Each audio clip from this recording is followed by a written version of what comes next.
हमेशा से हम लोग ये सुनते आए कि बेटियां रहमत होती हैं, लेकिन आजकल ना जाने क्यों ये सुनने में आता है कि बेटियां खुदा ना दे तो बेहतर।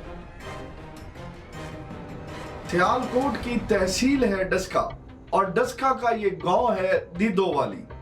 दीदोवाली में एक दिन की शादी थी और फिर घर में सफ़े मातम बिछ गई। ये गलती किसकी थी और ऐसा क्यों हुआ कि एक दिन की शादी के बाद घर में सफ़े मातम बिछ गई। नई नवेली दुल्हनी अपने शौहर अदनान की कातिल निकली। अदनान ने अपने चचा को क्या बताया जो सुनकर उसका चचा हैरान रह गया।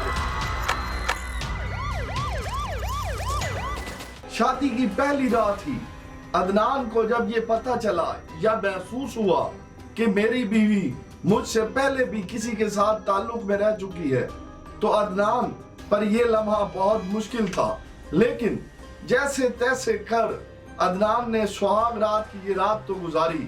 अगले दिन चूंकि इनका वलीमा था और ये तैयार होकर घर से वलीमे के लिए निकले।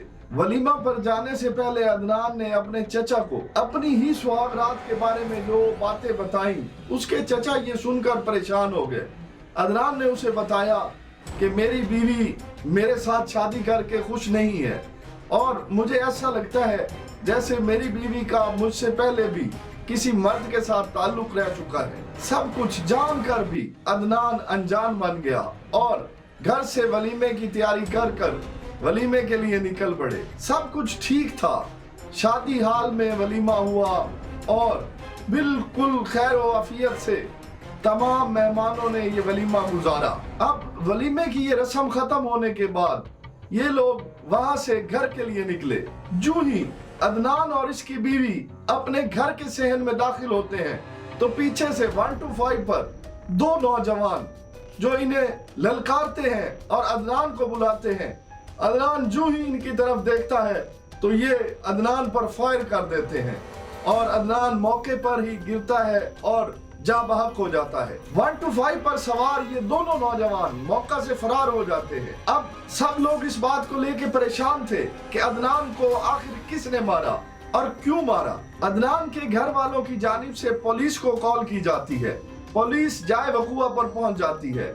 जब पुलिस जाए वकुआ पर पहुंचती है और अदनान की लाश को पोस्टमार्टम के लिए भेजती है तो अदनान का चचा पुलिस अफसरान को बताता है कि किस तरह रात को अदनान की जो सुहाग रात थी उसमें किसी लड़के के मैसेजेस और कॉल्स हमारी बहू के नंबर पे आ रहे थे। अदनान का चचा कहता है कि ना जाने क्यों मुझे ये लगता है कि इसके पीछे हमारी बहू का कोई पुराना ताल्लुक है। पुलिस अपनी तरफ से इन्वेस्टिगेशन करते हुए लड़की के वालिदैन तक जा पहुंचती है तो लड़की का वालिद पुलिस को बताता है कि हाँ बिल्कुल मेरी बेटी का एक लड़के के साथ अफेयर था, वो उससे शादी करना चाहती थी लेकिन वो लड़का हमें बिल्कुल पसंद नहीं था और हमने उसके साथ इसकी शादी करना बिल्कुल मुनासिब नहीं समझा और हमने अपनी मर्जी से इसके लिए अदनान को पसंद किया ताकि इसकी अगली जिंदगी अच्छी हो। लेकिन हमें क्या पता था कि हमारी बेटी का इश्क किसी और का घर उजाड़ देगा।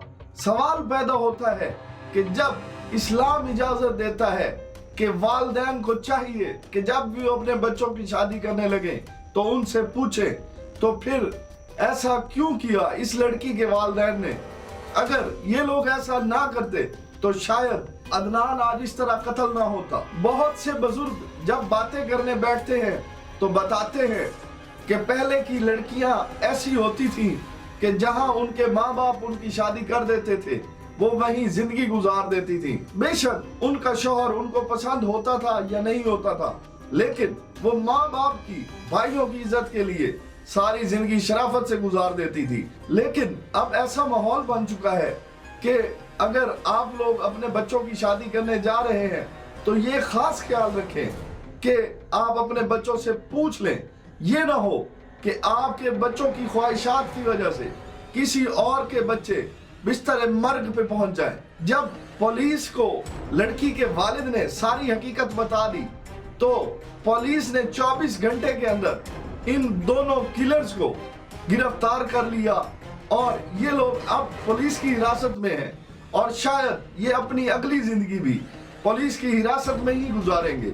और वो लड़की जो अदनान की वाइफ बन चुकी थी, उसकी बीवी बन चुकी थी, वो अब अदनान की बेवा बन के जिंदगी गुजारेगी। हाँ, अगर वो शादी करती भी है तो शायद ये जो लड़का था जिसने अदनान को कत्ल किया अपने इश्क की खातिर, इसको ये इश्क कभी नहीं मिल सकता, क्योंकि अब इसको तो सजाए मौत होगी और या फिर उम्र कैद होगी और इतने में ये लड़की किसी और की दुल्हन बन जाएगी।